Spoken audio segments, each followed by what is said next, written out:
പ്രതിപക്ഷത്തിന്റെ കള്ളപ്രചാരണങ്ങളെ കടപുഴക്കി എറിഞ്ഞുകൊണ്ട് പ്രധാനമന്ത്രി നരേന്ദ്രമോദിയുടെ ഉരുക്കുകോട്ടയായ ഗുജറാത്തിൽ ബി.ജെ.പിയുടെ ജൈത്രയാത്ര തുടരുകയാണ്.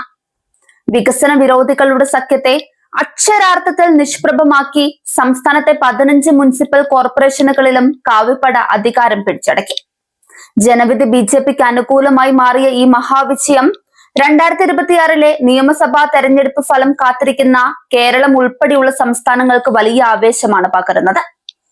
കേരളം, തമിഴ്നാട്, പശ്ചിമ ബംഗാൾ, ആസാം, പുതുച്ചേരി എന്നിവിടങ്ങളിലെ ഫലങ്ങൾ കൂടി അനുകൂലമായാൽ ദേശീയതലത്തിൽ മോദി പ്രഭാവത്തിന് മാറ്റുകൂടുകയും 2029 പാത കൂടുതൽ സുഗമമാവുകയും ചെയ്യും.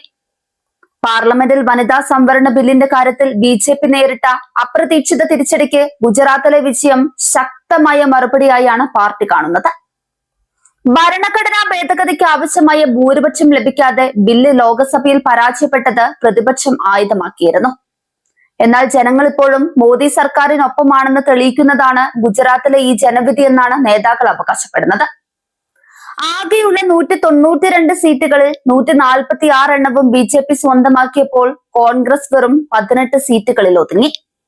കഴിഞ്ഞ തവണ സൂറത്തിൽ വലിയ മുന്നേറ്റം നടത്തിയ ആം ആദ്മി പാർട്ടിക്ക് ഇത്തവണ വെറും 4 സീറ്റുകൾ മാത്രമാണ് ലഭിച്ചത്. സൂറത്തിലെ 115 സീറ്റുകളും നേടി ബി.ജെ.പി തങ്ങളുടെ അപ്രമാദിത്വം ഒരിക്കൽ കൂടി ഉറപ്പിച്ചു. രാജ്കോട്ട്, വഡോദര എന്നിവിടങ്ങളിലും കോൺഗ്രസ് അമ്പേ പരാജയപ്പെട്ടു. കേന്ദ്രത്തിലും സംസ്ഥാനത്തുമുള്ള ബി.ജെ.പി സർക്കാരുകളുടെ ഡബിൾ എഞ്ചിൻ വികസന മാതൃകയ്ക്കുള്ള അംഗീകാരമായാണ് ഈ വിജയത്തെ പ്രധാനമന്ത്രി നരേന്ദ്രമോദി വിശേഷിപ്പിച്ചത്. ഗുജറാത്തിലെ ബി.ജെ.പി പ്രവർത്തകരെ അഭിനന്ദിച്ച അദ്ദേഹം ജനങ്ങളുടെ വിശ്വാസം കാത്തു സൂക്ഷിക്കുമെന്ന് എക്സിലൂടെ കുറിച്ചു. വിജയത്തിന്റെ പശ്ചാത്തലത്തിൽ ഇന്ന് രാത്രി അഹമ്മദാബാദിൽ വൻ വിജയാഘോഷമാണ് സംഘടിപ്പിച്ചിരിക്കുന്നത്. കേരളം അടക്കമുള്ള സംസ്ഥാനങ്ങളിൽ നിയമസഭാ തെരഞ്ഞെടുപ്പ് ഫലം വരാൻ ദിവസങ്ങൾ മാത്രം ശേഷിക്കെ ഗുജറാത്തിലെ ഫലം ബി.ജെ.പി പ്രവർത്തകർക്ക് വലിയ ഊർജ്ജമാണ് നൽകുന്നത്. ദക്ഷിണേന്ത്യയിൽ വേരുറപ്പിക്കാൻ ശ്രമിക്കുന്ന ബി.ജെ.പിക്ക് മോദി തരംഗം ആഞ്ഞടിക്കുന്നത് ഗുണകരമാകുമെന്നാണ് കണക്കുകൂട്ടൽ. വികസനവും രാഷ്ട്രീയ സ്ഥിരതയും ഉയർത്തിക്കാട്ടി കേരളത്തിലെ വോട്ടർമാരെ സ്വാധീനിക്കാൻ ഈ വിജയം പാർട്ടി ആയുധമാക്കും.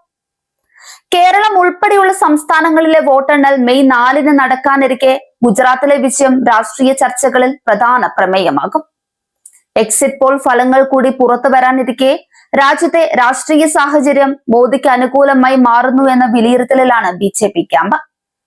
പ്രതിപക്ഷ പാർട്ടികളുടെ ഐക്യം തകർക്കുന്ന മുന്നേറ്റമാണ് ഗുജറാത്തിൽ കണ്ടതെന്നും ബി.ജെ.പിക്ക് ആശ്വാസമാണ്.